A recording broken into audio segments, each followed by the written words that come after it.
Salut à tous, bienvenue sur Auto Hebdo et bienvenue encore une fois dans le paddock des 24 heures du Mans. Un paddock assez mouvementé, il faut le dire, et nous sommes devant BMW car c'est une BMW qui partira en pole position, Valentin Glot, de ses 94e 24 heures du Mans. Oui, bonsoir Michael, bonsoir à toutes et à tous. Et oui, effectivement, BMW, alors que pourtant c'est Jack Aitken qui a signé le meilleur temps de ses qualifications avant une pénalité.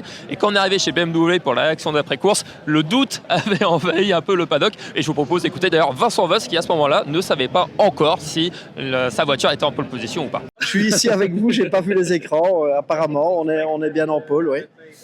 C'est une belle surprise. On était très proche de la pole. Et d'aller chercher la pole après, c'est très bien, mais ça n'empêche que je félicite Iota et Cadillac et Aitken évidemment qui a fait ce tour et ça on ne peut pas lui enlever. De toute façon, le plus important pour vous, ça reste ce week-end. On sait ici au Mans 24 heures, la course est très très longue. J'imagine que vous avez plutôt préparé la course plutôt que les qualifications. Évidemment, on ne vient pas pour faire seulement une séance qualif, mais on vient bien pour faire une course. Et c'est une course de 24 heures et on sait comment. Rien n'est pardonné et on doit faire une course sans la moindre erreur. Et c'est ce qu'on essaiera de faire samedi et dimanche. En discutant un peu dans le paddock avec les autres constructeurs, beaucoup pointent Cadillac et BMW comme les grands favoris ce week-end. Qu'est-ce que vous en pensez ? Nos résultats passés au Mans ne jouent pas vraiment en notre faveur. Maintenant, depuis le début de l'année, on a fait une course de 24 heures, une course de 12 heures, qu'on a passé sans problème technique. J'espère que ce sera la même chose ici. On sait qu'on a des équipages exceptionnels. Et, on a une équipe bien préparée. Après, c'est le Mans. Et à la joie de Vincent Voss, on va ajouter celle de Dries Vanthoor, tout simplement. Congratulations Dries, pole position for 24 Hours of Le Mans. Yeah, I mean, super happy. I think it's been a great day so far. We've been working really hard, and the guys have been doing an amazing job, not only today but also the last year. We've been really improving our car, and now with our Evo, they've been working so hard, and also to give them now this pole position is fully on them. So a big thanks, obviously. Yeah, it's a great starting position, but obviously we want to win the race. That's our main goal. So we still need to work hard and try to get there on Sunday. 1-2 at home in Spa, pole position here in Le Mans. BMW is really on a roll so far in this WEC Championship season. Yeah, you can say that. Yeah, obviously, I mean, I think we are just really working well. Obviously, we've got the right ingredients. Obviously, I think we got a good brand, we got a good team working together, and I think now, after some shuffling around, we really put the people in the right place, and we're really working well together now, and I think that's showing off. Congrats Dries, we'll let you get back in your car for free practice 4. Thank you. Congratulations. Thank you. Chez Cadillac, forcément, il y a eu du bon et du moins bon, mais surtout donc maintenant la 10e place de Jack Aitken sur cette grille de départ. Et on a eu aussi des Alpines qui ont été particulièrement en verve, Valentin, sur cette séance qualificative, et des Alpines qui vont partir en deuxième ligne pour celle d'Antonio Félix Acosta notamment. Oui, la numéro 35, grâce d'abord à un Charles Milesi excellent en Hyperpole 1, aidé aussi par un Jules Gounon qui lui a donné l'aspiration. Alors ça n'a pas changé la qualification en Hyperpole 2 pour la numéro 35, mais ça lui a permis à Charles de faire le meilleur temps. Tout à fait. Et après en Hyperpole 2, Antonio Félix d'Acosta, qui n'avait pas encore fait de qualification avec Alpine en WEC, a signé le 4e temps avant la pénalité pour Jack Aitken. Et je vous propose d'écouter Antonio dans le garage Alpine directement. What is your feeling after this lap? Happy with that. You know, it's I haven't been a quali driver in WEC in a long time, and I've been away from Le Mans and the hypercar for 2 years. So to come here today and actually put the car in the second row of the grid is amazing. My teammates, my team, they've been doing a great job.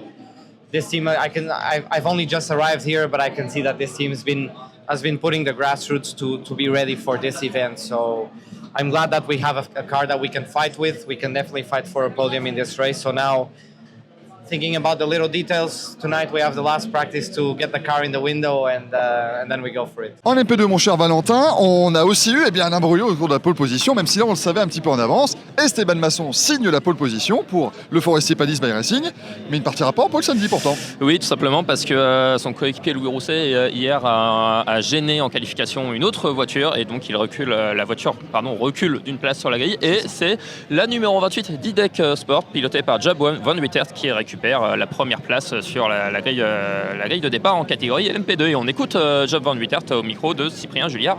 I mean, it's always nice to start from the first row, and I think we will even start. You would start on pole. Yeah. I think they got the penalty. Yeah, so it's nice. I mean, I would have liked to add pole by being fastest on track, but yeah, I gave it everything I had. We are a little bit down in the second sector, but then, yeah, I mean, in the last sector, I didn't have much more to do than what I did. So I'm happy with my job, happy with the lap, and the team gave me a fantastic car. So I'm looking forward to the race. But it doesn't really feel like a pole for you? I mean, I don't know if it counts as a pole because I still got beaten. But no, my son also did a super lap. When you, I think it's still 3/10 to him. So I can only say congrats to his performance. But we will do everything we can to get the upper end in the race. Et en prime de Job van Wittert, tu as vu Michael Esteban Masson et Olivier Panis, qu'on écoute à ton micro. Extrêmement reconnaissant d'avoir eu la chance de pouvoir faire l'Hyperpole 2 cette année. La voiture a juste été exceptionnelle toute la semaine, l'équipe a fait un super boulot. La dernière séance d'essai était un peu mitigée, on ne savait pas trop où on en était. On savait que la caisse était rapide, mais l'équipe a encore fait un super boulot pour tout remettre en ordre. Voilà, on volait aujourd'hui, la voiture est très rapide, on sait que voilà, il y a 24 heures de course maintenant à faire, donc voilà, tout peut arriver, mais c'est sûr qu'on est dans la meilleure position pour partir en course. Voilà, on partira pas premier, on partira deuxième, mais c'est pas l'important. L'important, c'est qu'on a tout ce qu'il faut pour bien faire. Encore une fois, c'est une course de 24 heures, on sait tous comment ça se passe. Tellement de choses qui peuvent se passer, le temps, les accrochages, les aléas de course. Donc voilà, il va falloir se concentrer là-dessus et tout simplement faire le meilleur job possible entre samedi et dimanche. Paul, les 24 heures du Mans, c'est magique, j'imagine, quand même. Franchement, ouais, honnêtement, c'est magique. Il a fait un tour d'anthologie. On le savait qu'il était rapide, mais là, honnêtement, je pense qu'il a fait voir des choses énormes. On a de la chance d'avoir ces 3 jeunes avec nous parce qu'ils sont très, très performants. Donc ça fait plaisir, l'équipe TDS Racing, Forestier Panis Racing est très solide ensemble, on fait du gros travail. Et ces 3 pilotes, ils s'entendent à merveille et c'est comme ça qu'on peut faire des belles performances en endurance. Donc on est fiers, on est fiers d'être au Mans et faire la pole, c'est juste hallucinant, même si on a une place de pénalité. On sera deuxième, c'est pas grave. On a fait voir de belles choses et Esteban méritait ce moment. Et enfin Valentin, en GT3, là malheureusement on s'excuse, on n'a pas eu d'interview, mais on félicite Aston Martin et Mattia Drudi. Back to back. Deuxième pole position consécutive pour Mattia Drudi en catégorie LM GT3. Ça n'avait tout simplement jamais été fait dans l'histoire de la catégorie. C'est la 3e édition des GT3. Mais oui, mais moi je suis là pour être monsieur statistique, mon cher Valentin. Bon, encore une fois, ça a été vraiment très disputé en GT3, mais ça se termine encore une fois avec une pole position de Mattia Drudi. Valentin, on peut imaginer que la course sera encore une fois sensationnelle parce que franchement les qualifications l'ont été. Oui. Mais on se retrouvera demain pour en parler de cette course notamment. Évidemment, avec plaisir Michael. Bonne soirée à tous. Merci à tous, bonne soirée, ciao ciao.